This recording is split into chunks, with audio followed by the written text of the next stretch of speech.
Hello all, this is Wishwas Mohan and this is a presentation for FE 823 course taught by Professor Bodhi. I will try to give a brief introduction to behavioral finance through this presentation. Given the short time for the presentation, I intend to just introduce behavioral finance, how it is different from classical finance theory, which includes the expected market theory. I will then try to introduce one of the most important theories in behavioral finance and also touch upon an illustration of this theory which is called the LA paradox and also introduce the regret theory. I hope by the end of this presentation I would have given you a feel of what is behavioral finance and get you to appreciate that finance is not just science, it's both an art and science. So what is behavioral finance? On the one hand, we have the conventional wisdom, which views finance quantitatively in terms of mathematical models. However, there is also the human aspect which builds, drives, and uses these models. Bridging these two together results in what is called as behavioral finance. It is a relatively new field in finance which gained a lot of momentum mostly in the mid-90s. It tries to convey that the intrinsic value is not just a discounted value of future returns. Can we just ignore the impact of fear and greed on human behavior and subsequently the markets? Do humans fretting when they lose $100 and rejoicing when winning $100 in equal amounts?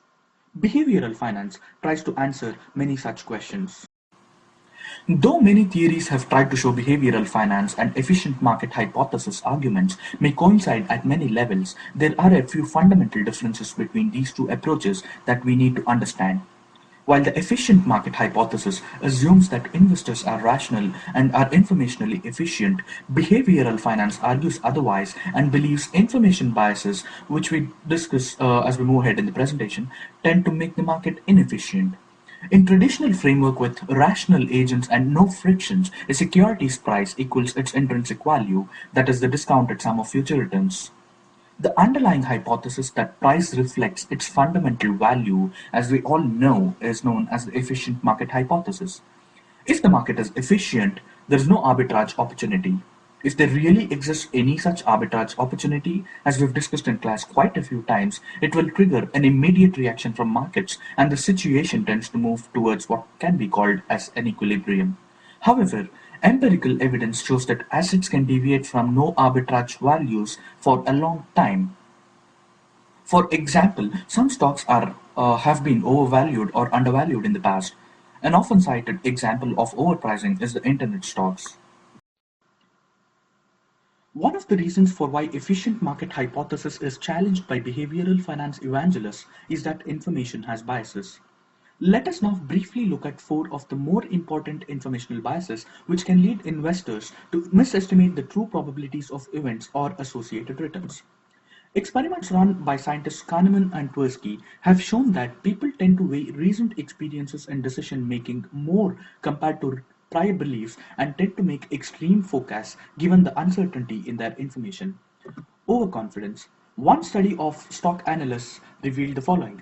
If analysts forecast that a stock will increase in value with 80% confidence, they're right only about 40% of the time. This overconfidence can lead to illusions of control that can lead to biased judgments.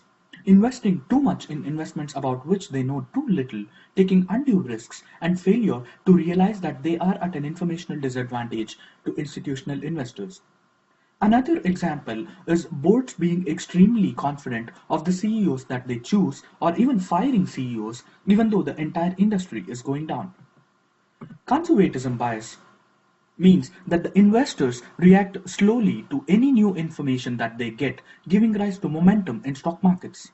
For example, they might initially underreact to news about a firm's performance.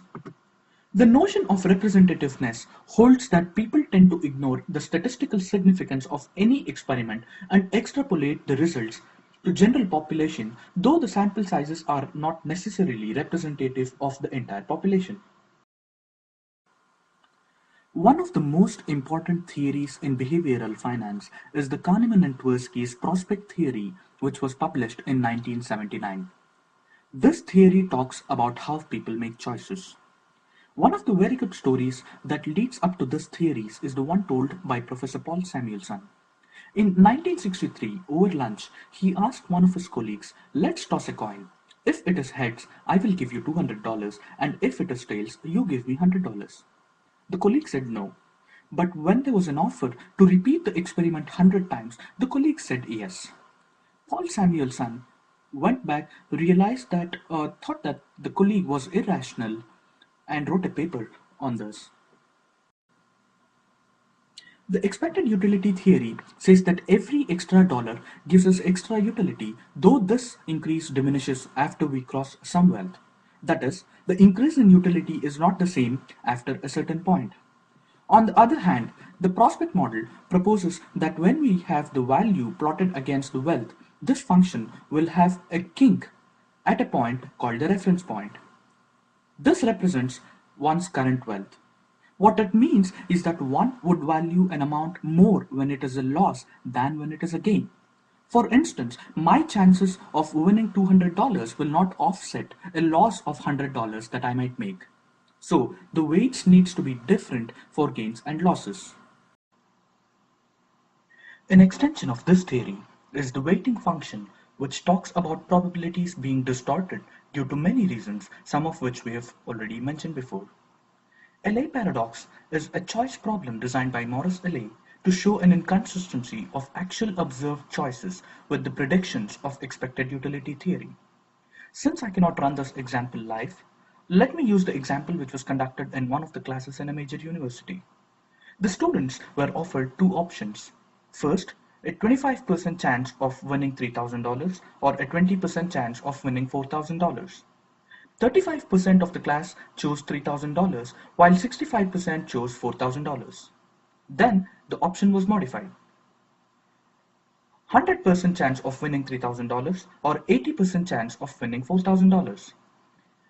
In this case, while 80% of the class chose $3,000, only 20% chose $4,000. The results are particularly interesting considering the fact that the chances have only been quadrupled in both cases while keeping the dollar amount same, which means that the utilities are the same. This shows that people like certainty over ambiguity.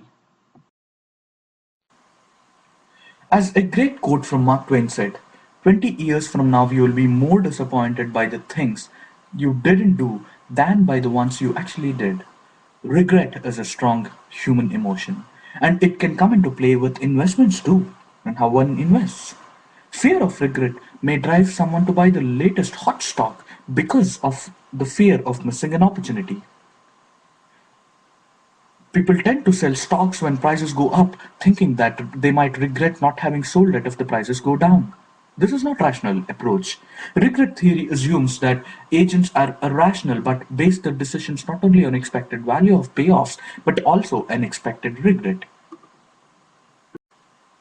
In conclusion, we need to understand that we humans have emotions and cannot behave rationally always. It's important to understand that finance, which is driven by humans, cannot be totally explained by numbers and formulae. Finance is not just a science, it's also an art. I would like to thank you for your attention. I do hope I have given you a bird's eye view of what is behavioral finance and also instigated an interest in the subject. Thank you, one and all.